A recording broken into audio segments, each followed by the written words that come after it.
Moin, herzlich willkommen zu einer neuen Folge hier auf Johns Moba. Heute geht es um den Umzug der Anlage.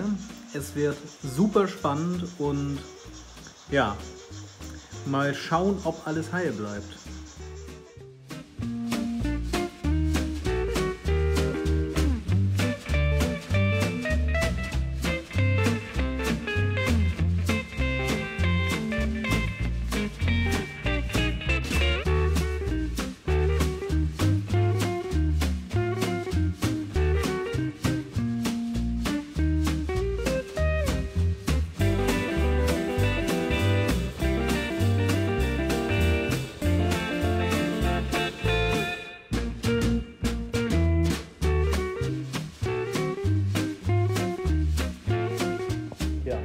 Der Blick über die leere Anlage, also direkt vor dem Umzug alles, was nicht nied- und nagelfest ist, was nicht irgendwie festgeklebt war jetzt hier in der Bauphase, ist runter. Man sieht jetzt aber auch ganz extrem die Alterung des Weathering der Straße, ne? Also da einerseits in dem Licht. Da wirkt es jetzt richtig krass und dadurch, dass die Plätze für die Gebäude jetzt hier frei sind, also hier ist ja sonst der Kaufmann, da ist ein Wohnhaus, hier ist momentan das Stellwerk und hier ist der Güterschuppen. Und gut, jetzt macht natürlich die Kamera hier die Lichtverhältnisse nochmal deutlich krasser, aber da seht ihr die ursprüngliche Farbe und jetzt die durchs Weathering aufgetragene Farbe. Und ich glaube, so ist der Unterschied jetzt eigentlich realistischer, weil aus dem Winkel hier sieht das ja so aus, als hätte ich da einfach irgendwie schwarz gemalt. Und das ist es nicht. Also so krass wie jetzt in dem Licht hier ist der Unterschied eigentlich nicht.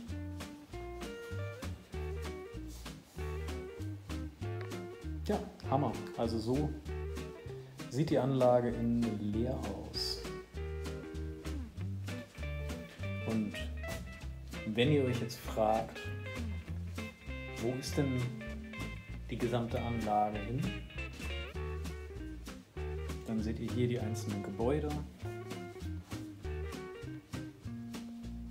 die Lokomotiven, die Boote, die weiteren Züge und der Fuhrpark.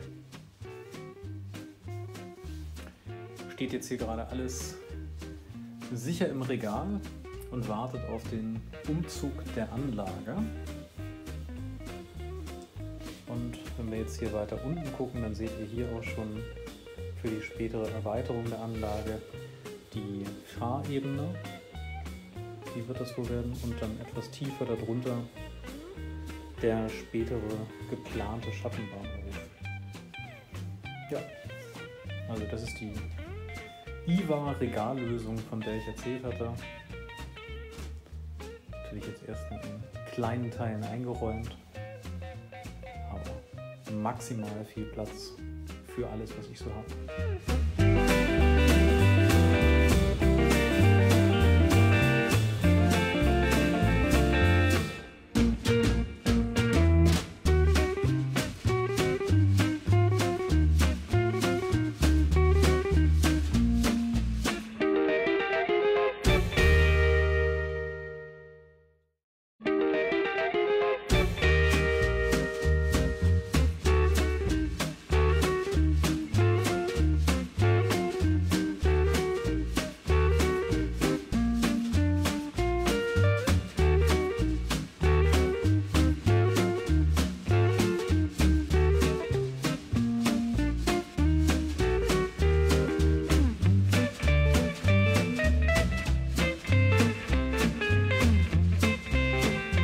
So, und jetzt haben wir tatsächlich den Umzug abgeschlossen. Hier seht ihr es. Es steht alles, die Bahn fährt. Und wir haben einen neuen Hintergrund. Und zwar einen komplett weißen ohne Fenster. Denn jetzt sind wir ja im Arbeitszimmer. Und jetzt kommen wir mal zum richtig spannenden Teil, den seht ihr hier schon. Und zwar das Gleisdreieck. Ganz, ganz einfach gebaut. Wir haben also hier jeweils ein R2-Radius Kurvenstück, dann ein R206er Kurvenstück und jeweils eine Weiche an allen 3 Enden. Theoretisch könnte man jetzt hier natürlich auch eine Doppelkreuzungsweiche oder sowas reinnehmen. Und aktuell, weil es jetzt wirklich echt provisorisch ist, noch nicht mal irgendwas drunter, so ein kurzes Stück kann ein H0-Zug auch in der Luft fahren. Ja, und ab da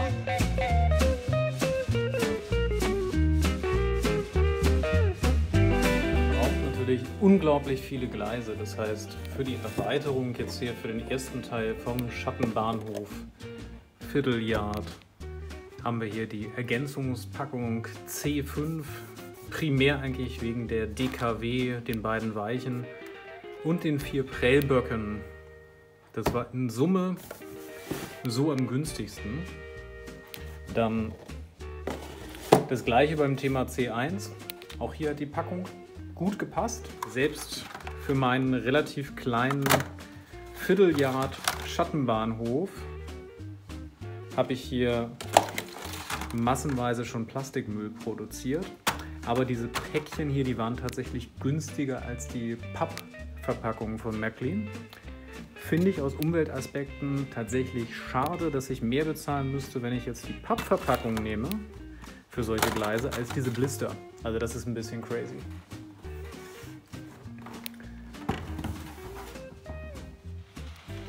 Sind wir jetzt hier schon im IWA-Regal. Und hier seht ihr es auch. Wir haben hier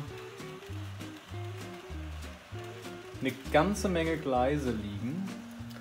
Und zwar habe ich jetzt hier so eine Art Schattenbahnhof über eine Länge von, ja, ich hatte es ja in dem einen Video angekündigt, aktuell ungefähr 3 Meter. Das heißt also, wir haben hinten das letzte Regalstück nicht belegt. Und ihr seht, wie viel Platz ich hier auch noch habe. Also die ganze Ebene hier drunter ist jetzt noch gar nicht belegt. Das seht ihr hier, da liegen nur so ein paar Unterlagen. Alles ja echt noch provisorisch, weil bei der Hitze macht das ja keinen Spaß. Dann habe ich hier unten so ein bisschen Baumaterialien. Endlich mal alles in einem Regal drin. Ja. Dann Platz für mein gesammeltes Rollmaterial. ZVH0. Und ihr seht, da ist noch ganz, ganz viel Platz übrig.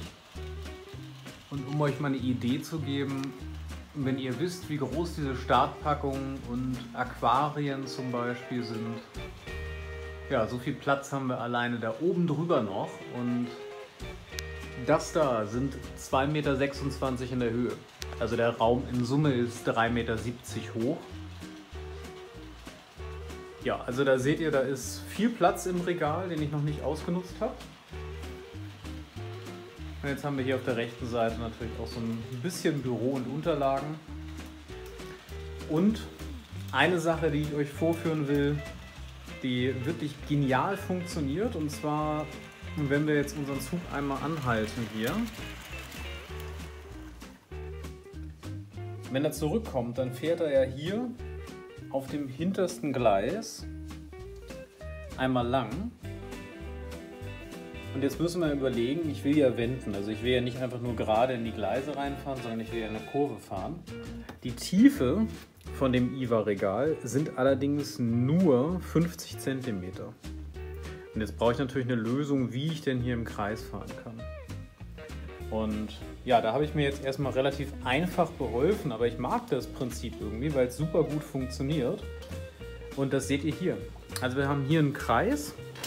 Das sind R1 und R2 Gleise, ist also jetzt kein einzelner R1-Kreis, aber fast. Und jetzt laufen wir natürlich knapp 20 cm aus der Regaltiefe raus, sogar ein bisschen mehr. Na, ihr wisst jetzt, 76 cm ist, glaube ich, das Minimum, was wir im C-Gleis brauchen eigentlich, so als Radius von der Gleismitte zur Gleismitte. Hinten ist das kein Thema. Hinter dem Regal habe ich ungefähr 5-6 cm bis zur Wand. Da kann ich also auch später die Abfahrt von hier ansetzen, dass ich auf eine tiefere Ebene komme für den Schattenbahnhof. Und hier vorne seht ihr es schon, wenn wir jetzt dieses Brettchen hier nicht hätten, würden wir ziemlich in der Luft hängen. Also so, jetzt kann ich natürlich aber auch nicht oder möchte auch nicht den ganzen Tag hier dieses Brett haben, wenn ich die Bahn vielleicht gar nicht nutze, weil es ja am Ende immer noch mein Arbeitszimmer ist. Und meine jetzige Lösung, und die ist wirklich ganz, ganz einfach, man löst links und rechts an der Kurve das C-Gleis, legt es da rein und jetzt wird es echt simpel, aber vielleicht ist es eine coole Idee für den einen oder anderen. Ich habe hier ein Band, das geht bis ganz oben zum Regal, war für mich jetzt die einfachste Lösung, wo ich dann hier eben auch mit einem entsprechenden Knoten die Höhe variieren kann. Dann nimmt man das hier raus. So, und jetzt hängt die Klappe hier in der Luft. In Zukunft kommt da natürlich irgendwie noch ein Haltersystem ran. Mein aktuelles Haltersystem ist einfach meine Heimat und das seht ihr hier, das Hamburg-Album. Das steht hier im Regal drin und hält die Klappe nach oben. Sieht super aus, funktioniert total easy und das Regalfach hier unten kann ich noch wunderbar als Ladestation für iPad und sonstiges Geraffel verwenden. Also bisher gefällt mir die Lösung richtig gut. Muss ich mal überlegen, ob ich die jetzt beim Schattenbahnhof auch weiter so beibehalte. War total simpel, hat 10 Minuten gedauert. Einmal das Brett hier zurechtsägen und wenn man es dann verwenden will, braucht man eben auch nichts weiter außer dem Band und dem Brett und kann dann die Gleise da wieder raussetzen. Also ist sogar mit einer Hand zu lösen, wie ihr seht, weil ich ja die Kamera in der anderen habe. Und wieder runter damit. Einfaches Prinzip, 2 Scharniere. 1, 2, 3, 4, 5, 6, 7, 8 Schrauben. Ein bisschen Arbeit mit der Stichsäge und fertig war's. Also, klappt super. Und hinter der Kurve geht es dann in den Schattenbahnhof rein, beziehungsweise Vierteljard, je nachdem wie man es nennen will. Also den Bereich, wo ich meine Züge abstellen kann. Und zwar haben wir hier dann eine Gleisharfe, die am Ende wieder zurückführt auf das Gleis Richtung Anlage. Das hier sind jetzt alles Stumpfgleise. Also ich habe hier 4 Gleise mit einer Länge von, wie ihr seht, knapp 1,80 Meter ungefähr. Das hinterste ist ein bisschen kürzer, das vorderste auch, aber die beiden langen hier haben so 1,80 Länge ungefähr, auf denen ich Züge abstellen kann. Und da ich ja hier diesen Kreis am Ende fahre, können die sowohl vorwärts wie rückwärts da auch abgestellt werden und auch entsprechend eben wieder rausfahren. Und weil ich hier ein Gleisdreieck als Anschluss habe an die Anlage, kann ich hier eben auch tatsächlich im Kreis fahren. So viel zu dem Thema Schattenbahnhof und dann seht ihr ja, die Anlage ist ja relativ tief. Die hat eine Tiefe von 1,25 Meter bis da hinten. Vorher im Wohnzimmer konnte ich einmal im Kreis drumherum gehen. Geht ja hier nicht mehr.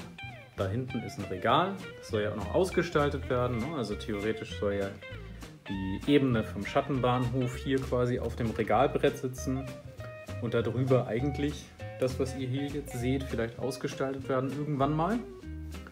Und ich hatte überlegt, in die Richtung dann, da kann man hier ja auch noch ganz viel machen, sollte dann vielleicht mal ein Lokschuppen oder sowas hin. Am besten mit der Drehscheibe so.